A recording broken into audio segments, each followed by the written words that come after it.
Ahojte, rozhodla som sa natočiť video, ako sa robia tieto nechty. Vidíte ich?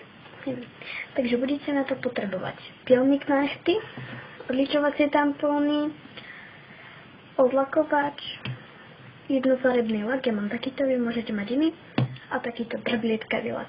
Takže, ak ste mali nechty nalakované, tak si ich odlakujte odlakovačom, ktorý obsahuje olej, ten je lepší. Potom si pilníkom upravte tvar nechtov a potom natrite jednofarebným lakom. Keď vám jednofarebný lak uschne, tak opatrne môžete začať tento lak natierať na nechty. A keď vám to všetko uschne, tak urobíte len korekciu.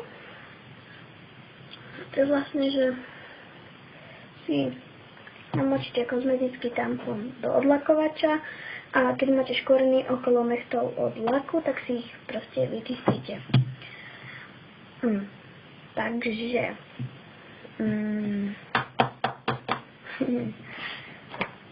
toto je jednoduchý spôsob, ako si urobiť takéto nechty. Môžete si ich spraviť aj na nohách.